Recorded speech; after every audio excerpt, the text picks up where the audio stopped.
ನೋಹನ ಹೊಸ ಆರಂಭವು ಯೇಸು ಕ್ರಿಸ್ತನಲ್ಲಿ ನಮ್ಮ ಹೊಸ ಆರಂಭದ ಮುಂಚಿತವಾಗಿಯೇ ಅದರ ವಾರ್ಷಿಕೋತ್ಸವದಂದು ಆಗಿತ್ತು ಎಂದು ನಿಮಗೆ ತಿಳಿದಿದೆಯೇ? ದೇವರಿಗೆ ಸ್ತೋತ್ರ.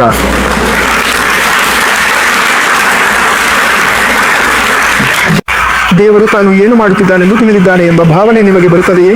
ಆತನು ಪ್ರತಿಯೊಂದು ವಿವರವನ್ನು ನಿಯಂತ್ರಿಸುತ್ತಿದ್ದಾನೆ ಎಂಬ ಭಾವನೆ ನಿಮಗೆ ಬರುತ್ತದೆಯೇ? ಆತನ ಪವಿತ್ರ ನಾಮಕ್ಕೆ ಸ್ತೋತ್ರ. ಆತನು ನೋಹನ ಪ್ರಳಯವನ್ನು ಸಹ ನಿರ್ದೇಶಿಸುತ್ತಿದ್ದಾನೆ ಮತ್ತು ಅದರ ಸಮಯವು ಸಂಪೂರ್ಣ ಸುವಾರ್ತೆಯ ಕಥೆಯೊಂದಿಗೆ ಹೊಂದಿಕೆಯಾಗುತ್ತದೆ. ದೇವರಿಗೆ ಸ್ತೋತ್ರ.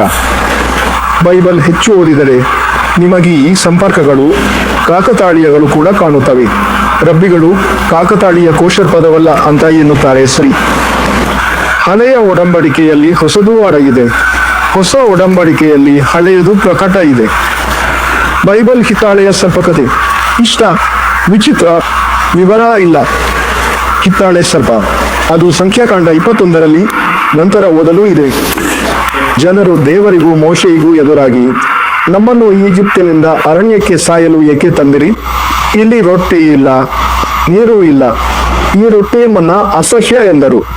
ಆಗ ಕರ್ತನು ಉರಿ ವಿಷಸರ್ಪಗಳನ್ನು ಕಳುಹಿಸಿ ಅವು ಜನರನ್ನು ಕಚ್ಚಿ ಸುಡುವ ವಿಷದ ಕಾರಣ ಅವು ಉರಿ ಸರ್ಪಗಳು ಎಂದರು. ಅವರಲ್ಲಿ ತುಂಬಾ ಜನರು ಆ ಕಚ್ಚಿನಿಂದ ಸತ್ತರು. ಈಗ ಕೋಪಗೊಂಡು ಪಶ್ಚಾತ್ತಾಪ ಪಡುತ್ತಾರೆ. ಆಗ ಜನರು ದೇವರಿಗೆ ವಿರೋಧವಾಗಿ ಮಾತಾಡಿದರು. ಕ್ಷಮಿಸಿ. ಮುಂದಿನ ಸ್ಲೈಡ್. ಬಳಿಕ ಮೋಶೆಗೆ ಬಂದು, ನಾವು ಪಾಪ ಮಾಡಿದ್ದೇವೆ, ಕರ್ತನಿಗೂ ನಿನಗೂ ವಿರೋಧಿಸಿದ್ದೇವೆ, ಸರ್ಪಗಳನ್ನು ತೆಗೆದುಹಾಕಲು ಪ್ರಾರ್ಥಿಸು. ಮೋಶೆ ಜನರಿಗಾಗಿ ಪ್ರಾರ್ಥಿಸಿದನು ಮತ್ತು ದೇವರು ಇಲ್ಲಿ ಅತ್ಯಂತ ವಿಚಿತ್ರವಾದ ಪರಿಹಾರವನ್ನು ಆಶ್ರಯಿಸುತ್ತಾನೆ. ಕರ್ತನು ಮೋಶೆಗೆ, ನಿನಗಾಗಿ ಒಂದು ಉರಿಯುವ ಸರ್ಪವನ್ನು ಮಾಡಿ ಅದನ್ನು ಕಂಬದ ಮೇಲೆ ಇಡು ಮತ್ತು ಕಚ್ಚಲ್ಪಟ್ಟ ಪ್ರತಿಯೊಬ್ಬನು ಅದನ್ನು ನೋಡಿದಾಗ ಬದುಕುವನು ಎಂದು ಹೇಳಿದನು. ಆದ್ದರಿಂದ ಮೋಶೆ ಹಿತ್ತಾಳೆಯ ಸರ್ಪವನ್ನು ಮಾಡಿ ಅದನ್ನು ಒಂದು ಕಂಬದ ಮೇಲೆ ಬೆಟ್ಟದ ಮೇಲೆ ಇಟ್ಟನು ಮತ್ತು ಒಂದು ಸರ್ಪವು ಯಾವುದೇ ವ್ಯಕ್ತಿಯನ್ನು ಕಚ್ಚಿದ್ದರೆ ಅವನು ಹಿತ್ತಾಳೆಯ ಸರ್ಪವನ್ನು ನೋಡಿದಾಗ ಅವನು ಬದುಕುತ್ತಿದ್ದನು. ದೇವರು ಇದನ್ನು ಏರ್ಪಾಡು ಮಾಡಿದನು. ಎಲ್ಲೋ ಬೆಟ್ಟದ ಮೇಲೆ ಕಂಬಕ್ಕೆ ಕಂಚಿನ ಸರ್ಪವಿಟ್ಟನು. ಹಿತ್ತಾಳೆ ತಾಮ್ರ ವಾದ ಬಿಡುತ್ತೇನೆ, ಆದರೆ ದೇವರು ಏಕೆ? ಯಾವುದೂ ವಿವರಣೆ ಇಲ್ಲ. ಸರ್ಪ ಎಂದರೆ ಕೆಡುಕು ಅಥವಾ ಪಾಪದ ಚಿಹ್ನೆ ಅಲ್ಲವೇ? ಮತ್ತೆ ಹಿತ್ತಾಳೆ ಏಕೆ? ಬೆಂಕಿಯನ್ನು ತಾಳುವುದು, ಅದಕ್ಕೆ ತೀರ್ಪಿನ ಸಂಕೇತ. ಇದು ತೀರ್ಪಿನ ನುಡಿಗಟ್ಟುನ ಅಲ್ಲವೇ? ನೀವು ಸಂಪೂರ್ಣ ಹಳೆಯ ಒಡಂಬಡಿಕೆಯನ್ನು ಹುಡುಕಬಹುದು ಮತ್ತು ಇದನ್ನು ಎಂದಿಗೂ ವಿವರಿಸಿರುವುದನ್ನು ಕಾಣುವುದಿಲ್ಲ. ನಿಮಗೆ ಗೊತ್ತೇ, ದೇವರು ಜನರನ್ನು ಗುಣಪಡಿಸಲು ಇಟ್ಟ ವಿಧಾನ ಸಹಜ.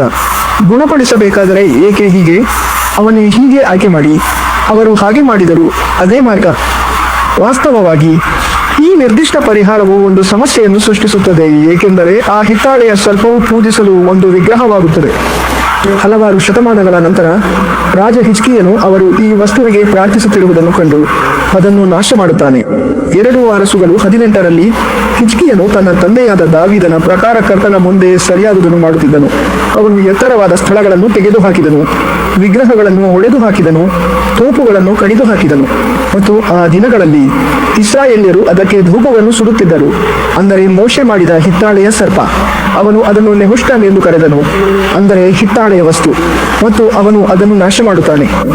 ಆದರೆ ಅವರು ದೇವರು ಹೀಗೆ ಏಕೆ ಮಾಡಿದನು ಹೇಳಲ್ಲ. ಇದಕ್ಕೆ ಯಾವುದೇ ಸಾಕ್ಷ್ಯವಿಲ್ಲ. ನಿಜವಾಗಿ ಇದು ವೈದ್ಯಕೀಯ ವೃತ್ತಿಯ ಚಿಹ್ನೆ. ಎಸ್ಕ್ಲೆಪಿಯಸ್ ಎಂಬ ದಂತಕಥೆ ಹುಟ್ಟಿತು. ಅವನ ದಂಡದ ಬೇರುಗಳು ಸಂಖ್ಯಾಕಾಂಡ 21ರಲ್ಲಿ ಅಲ್ಲಿಯೇ ಇವೆ. ಅಮೆರಿಕರು ವಿಷಯ ಗೊಂದಲಗೊಳಿಸುತ್ತಾರೆ. 2 ಸರ್ಪಗಳು ಇನ್ನಷ್ಟು ಸಮಮಿತಿ ಎಂದು ಕಡುಸಿಯಸ್ ಎಂದರು. ಅದು ಹರ್ಮಿಸ್ನ ದಂಡ, ಮರ್ಚಂಡೈಸಿಂಗ್ ಚಿಹ್ನೆ, ವೈದ್ಯಕೀಯವಲ್ಲ. ಇದು ಅವರ ತಪ್ಪು ಆಯ್ಕೆ. ಅಮೆರಿಕನ್ ಡಾಕ್ಟರ್ ಕಾರು ಸಂಖ್ಯೆಫಲಕದಲ್ಲಿ ಇದನ್ನು ನೋಡಿದರೆ ಕ್ಷಣದಲ್ಲೇ ತಿಳಿ. ಅವನು ನಿಮಗೆ ಅತಿಯಾದ ಬಿಲ್ ಹಾಕುತ್ತಾನೆ. ನಾವು ಇವು ಉದಾಹರಣೆಗಳು. ಶಾಸ್ತ್ರದಲ್ಲಿ ಮೊದಲು ಬರೆದದ್ದು ನಮ್ಮ ಕಲಿಕೆಗೆ ಸಮಾಧಾನ ಪಡೆದು ಶಾಸ್ತ್ರದಿಂದ ಆಶೆ ಹೊಂದೋಣ. ಅವು ನಮ್ಮ ಎಚ್ಚರಿಕೆಗಾಗಿ ಮತ್ತು ಹೀಗೆ ಬರೆಯಲ್ಪಟ್ಟಿವೆ. ಮತ್ತು ಆದ್ದರಿಂದ ಇಲ್ಲಿ ಮುಂದುವರಿಯೋಣ, ನೋಡೋಣ. ನೀವು ಹೊಸ ಒಡಂಬಡಿಕೆಗೆ ಬಂದು ಯೋಹಾನನ ಸುವಾರ್ತೆಯಲ್ಲಿದ್ದಾಗ ಮತ್ತು ಆ ಪ್ರದೇಶದ ಪ್ರಮುಖ ಬೋಧಕನಾದ ನಿಕೋದೇಮನು ಯೇಸುವಿನ ಬಳಿಗೆ ಬಂದಾಗ ಯೇಸು ಆಗ ಅವನಿಗೆ ಅದನ್ನು ವಿವರಿಸುತ್ತಾನೆ. ಯೋಹಾನ 3:14 ವಚನದಲ್ಲಿ ಯೇಸು ಹೇಳುತ್ತಾನೆ, ಮೋಶೆ ಅರಣ್ಯದಲ್ಲಿ ಸರ್ಪವನ್ನು ಎತ್ತಿದಂತೆಯೇ ಮನುಷ್ಯಕುಮಾರನು ಸಹ ಎತ್ತಲ್ಪಡಬೇಕು. ಇದರಿಂದ ಆತನನ್ನು ನಂಬುವ ಪ್ರತಿಯೊಬ್ಬನು ನಾಶವಾಗದೆ ನಿತ್ಯ ಜೀವವನ್ನು ಪಡೆಯುವನು. ಈಗ ಸಂಖ್ಯಾಕಾಂಡ 21 ಆ ವಿಚಿತ್ರ ಘಟನೆಯನ್ನು ವಿವರಿಸಿರುವ ಬೈಬಲ್ನಲ್ಲಿನ ಮೊದಲ ಸ್ಥಳ ಅದು ಎಂದು ಅರಿತುಕೊಳ್ಳುವುದು ನನಗೆ ಆಶ್ಚರ್ಯಕರವಾಗಿದೆ. ಮತ್ತು ಆಗ ನಿಮಗೆ ಇದ್ದಕ್ಕಿದ್ದಂತೆ ಅರಿವಾಗುತ್ತದೆ. ಅದಕ್ಕಾಗಿಯೇ ದೇವರು ಅರಣ್ಯದಲ್ಲಿ ಸರ್ಪವನ್ನು ಒಂದು ಸೂಚಕವಾಗಿ, ಶಿಲುಬೆಯ ಮುನ್ಸೂಚನೆಯಾಗಿ ಇಟ್ಟಿದ್ದನು. ಉದ್ದೇಶಪೂರ್ವಕವಾಗಿ, ಮುಂಚಿತವಾಗಿ. ಇಸ್ರಾಯೇಲರಿಗೆ ಅದು ಅರ್ಥವಾಯಿತೆ? ನನಗೆ ಅನುಮಾನವಿದೆ. ಆದರೆ ದೇವರು ನಮಗೆ ಒಂದು ಚಿಹ್ನೆಯಾಗಿರಲು ಅದನ್ನು ಯೋಜಿಸಿದನು, ಏಕೆಂದರೆ ಇದು ಇಡೀ ಬೈಬಲ್ನಲ್ಲಿ ಅತ್ಯಂತ ಪ್ರಸಿದ್ಧವಾದ ವಚನಕ್ಕೆ ಕಾರಣವಾಗುತ್ತದೆ. ಯೋಹಾನ 3:16 ವಚನ. ದೇವರು ಲೋಕವನ್ನು ಎಷ್ಟೋ ಪ್ರೀತಿಸಿ ತನ್ನ ಒಬ್ಬನೇ ಮಗನನ್ನು ಕೊಟ್ಟನು. ಆತನನ್ನು ನಂಬುವ ಪ್ರತಿಯೊಬ್ಬನು ನಾಶವಾಗದೆ ನಿತ್ಯ ಜೀವವನ್ನು ಪಡೆಯುವನು. ದೇವರಿಗೆ ಸ್ತೋತ್ರ. ಸರಿ, ಹಾಗಾದರೆ ಇದು ಈ ವಿಷಯಗಳಲ್ಲಿ ಒಂದಾಗಿದೆ. ಅನ್ಯ ಜನರ ದೃಷ್ಟಿಯಲ್ಲಿ ಭವಿಷ್ಯವಾಣಿ ಎಂದರೆ ಮುನ್ಸೂಚನೆ ಮತ್ತು ನೆರವೇರಿಕೆ. ಮುನ್ಸೂಚನೆ ಮತ್ತು ನೆರವೇರಿಕೆ. ಹೀಬ್ರೂ ಮನಸ್ಸಿನಲ್ಲಿ ಭವಿಷ್ಯವಾಣಿ ಎಂದರೆ ಮಾದರಿ. ಶಾಸ್ತ್ರವೆಲ್ಲೆಡೆ ಭವಿಷ್ಯ ಮಾದರಿಗಳು. ಸಂಖ್ಯಾಕಾಂಡ 21 ಕಂಚಿನ ಸರ್ಪ ಶಿಲುಬೆಯನ್ನು ಸೂಚಿಸುತ್ತದೆ. ಆಸಕ್ತಿದಾಯಕ. ಸಾಕ್ರಟೀಸ್ ಹೇಳಿದಂತೆ, ದೇವರು ಪಾಪ ಕ್ಷಮಿಸಬಹುದು, ಆದರೆ ನನಗೆ ಹೇಗೆ ಗೊತ್ತಿಲ್ಲ. ಇದು ಆಸಕ್ತಿದಾಯಕವಾಗಿದೆ. ಈ ವ್ಯಕ್ತಿಗೆ ಸಮಸ್ಯೆಯನ್ನು ಅರ್ಥ ಮಾಡಿಕೊಳ್ಳುವ ಗ್ರಹಿಕೆ ಇತ್ತು. ದೇವರು ಒಂದೇ ಸಮಯದಲ್ಲಿ ನೀತಿವಂತನಾಗಿದ್ದು ಪಾಪಗಳನ್ನು ಹೇಗೆ ಕ್ಷಮಿಸಲು ಸಾಧ್ಯ? ವಿರೋಧಾಭಾಸವನ್ನು ಅವನು ನೋಡಿದನು. ಪಾಪಗಳನ್ನು ಹೇಗೆ ಕ್ಷಮಿಸಲು ಸಾಧ್ಯ ಎಂದು ನನಗೆ ಕಾಣುತ್ತಿಲ್ಲ. ಆ ಪಾಪಗಳಿಗೆ ಪಾವತಿಯಾಗಲು ದೇವರು ತನ್ನನ್ನೇ ಅರ್ಪಿಸಿಕೊಳ್ಳಬಹುದು ಎಂಬುದು ಅವನಿಗೆ ಎಂದಿಗೂ ಹೊಳೆಯಲಿಲ್ಲ. ಅವನು ಹೆಚ್ಚಿನ ಜನರಿಗಿಂತ ಸಮಸ್ಯೆಯನ್ನು ಹೆಚ್ಚು ಸ್ಪಷ್ಟವಾಗಿ ಅರ್ಥ ಮಾಡಿಕೊಂಡಿದ್ದನು, ಆದರೂ ಅದಕ್ಕೆ ಪರಿಹಾರವನ್ನು ಅವನು ನೋಡಲಿಲ್ಲ. ಪೌಲನು 2 ಕೊರಿಂಥ 5:21 ಹೇಳುತ್ತಾನೆ, ಪಾಪ ಅರಿಯದ ಯೇಸುವನ್ನು ದೇವರು ನಮ್ಮಿಗೋಸ್ಕರ ಪಾಪವನ್ನಾಗಿ ಮಾಡಿದನು, ನಾವು ಆತನಲ್ಲಿ ದೇವರ ನೀತಿ ಆಗುವಂತೆ ಎಂಬ ಸತ್ಯ.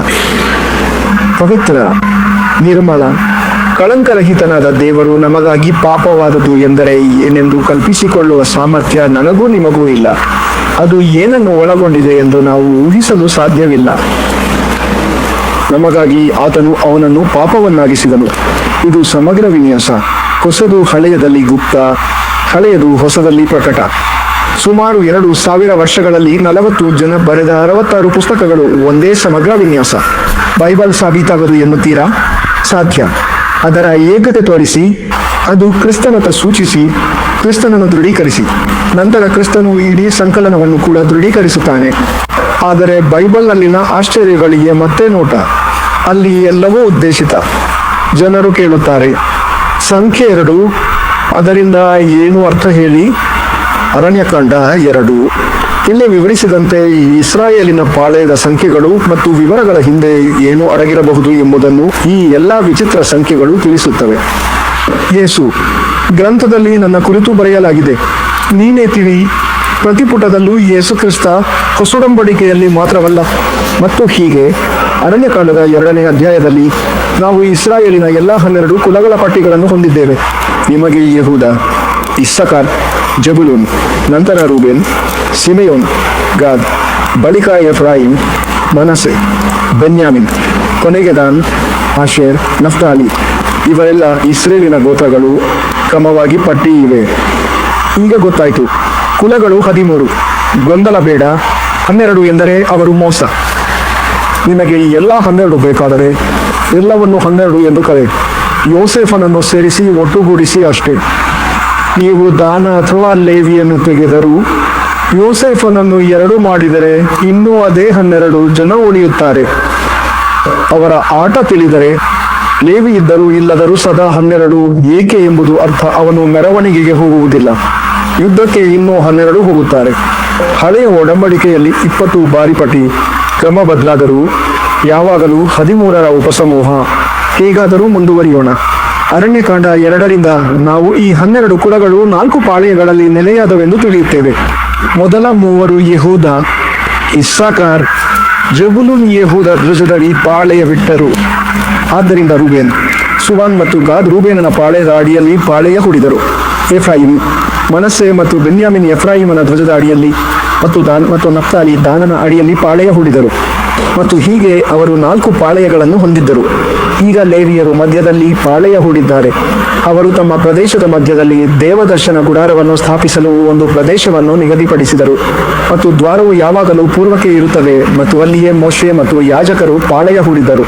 ಮತ್ತು ನಂತರ ಗೇರ್ಷೋನಿಯರು, ಕೋಹಾಟಿಯರು ಮತ್ತು ಮೆರಾರಿಯರು ದೇವದರ್ಶನ ಗುಡಾರದ ಸುತ್ತಲೂ ಪಾಳೆಯ ಹೂಡಿದರು. ಇಡೀ ಪ್ರದೇಶ ಲೇವಿಯರಿಗೆ ಗಾತ್ರ ಗೊತ್ತಿಲ್ಲ. ಇಲ್ಲಿ ಮೂಲ ಘಟಕ ಅದೇ. ಲೇವಿಯರ ಪಾಳೆಯಗಳು ಈಕೆ. ನಾವು ರಬ್ಬಿಗಳು ಮನ್ನಣೆಗೂ ಪಾತ್ರರು. ತಮ್ಮ ಅರಿವಿನಂತೆ ಕಾನೂನನ್ನು ನಿಖರವಾಗಿ ಪಾಲಿಸಲು ತುಂಬಾ ಶ್ರಮಿಸಿದರು ಎಂದು ಕಂಡುಕೊಳ್ಳುತ್ತೇವೆ. ನಿರ್ಣಯದ ಪ್ರಕಾರ ಯಹೂದದ ಪಾಳೆಯವು ಲೇವಿಯರ ಪೂರ್ವಕ್ಕೆ ಪಾಳೆಯ ಹೂಡಲು ಸೂಚಿಸಲಾಗಿದೆ. ಸರಿ, ರೂಬೇನನ ಪಾಳೆಯವು ಲೇವಿಯರ ದಕ್ಷಿಣದಲ್ಲಿರಬೇಕಿತ್ತು. ಯಾವ ತೊಂದರೆಯೂ ಇಲ್ಲ. ಅಂದರೆ ಆಗ್ನೇಯದಲ್ಲಿ ಯಾರೂ ಕ್ಯಾಂಪ್ ಹಾಕಲಾರರು. ಅದು ದಕ್ಷಿಣವೂ ಅಲ್ಲ, ಪೂರ್ವವೂ ಅಲ್ಲ. ಹೀಗಾಗಿ ಖಾಲಿ ಜಾಗ. ಕಾನೂನಿನಲ್ಲಿ ಪ್ರಮುಖ ದಿಕ್ಕುಗಳನ್ನು ಮಾತ್ರ ವಿಧಿಸಲಾಗಿತ್ತು ಮತ್ತು ಪಾಳೆಯದ ಅಗಲವು ಲೇವಿಯರ ಪಾಳೆಯದಷ್ಟೇ ಅಗಲವಾಗಿದ್ದು ಕಾನೂನಿಗೆ ಅನುಗುಣವಾಗಿರಬೇಕಿತ್ತು. ಅದಕ್ಕಿಂತ ದೊಡ್ಡದು ಅಲ್ಲ. ಜನಸಂಖ್ಯೆಗೆ ಬೇಕಾದಷ್ಟು ಇರುತ್ತದೆ. ನೋಡೋಣ. ಮಧ್ಯದಲ್ಲಿ ಸುಮಾರು 22,000 ಲೇವಿಯರು. ಪೂರ್ವಕ್ಕೆ ಯಹೂದ ಪಾಳೆಯ ಇದೆ. ಧ್ವಜದಲ್ಲಿ ಯಹೂದ ಕುಲದ ಸಿಂಹ. ಯಹೂದಕ್ಕೆ ಸೇರಿದ 3 ಕುಲಗಳು ಪೂರ್ವದಲ್ಲೇ ಪಾಳೆಯ. ತೊಂದರೆ ಇಲ್ಲ ಅಷ್ಟೇ. ರೂಬೆನ್ ದಕ್ಷಿಣದಲ್ಲಿರಬೇಕು. ಅವನ ಧ್ವಜ ಮನುಷ್ಯ ಚಿಹ್ನೆ. ಶಿಬಿರ ದಕ್ಷಿಣದಲ್ಲೇ ಮಾತ್ರ ಅವರು ಹೂಡಿದರು. ಆಗ್ನೇಯ, ನೈಋತ್ಯ, ವಾಯುವ್ಯ, ಈಶಾನ್ಯ ಎಲ್ಲೂ ಯಾರೂ ಇಲ್ಲ. ಖಾಲಿ. ಎಫ್ರಾಯಿಂ ಪಶ್ಚಿಮದಲ್ಲಿ. ಅವನ ಎನ್ಸೆನ್ ಧ್ವಜದ ಚಿಹ್ನೆ ಇತ್ತು. ಪಾಳೆಯದ 3 ಕುಲಗಳು ಕೂಡ ಪಶ್ಚಿಮಕ್ಕೆ ಅಲ್ಲೇ ಪಾಳೆಯ ಹೂಡಿದವು. ಮುಂದೆ ದಾನ್. ಅವನ ಚಿಹ್ನೆ ಹದ್ದು.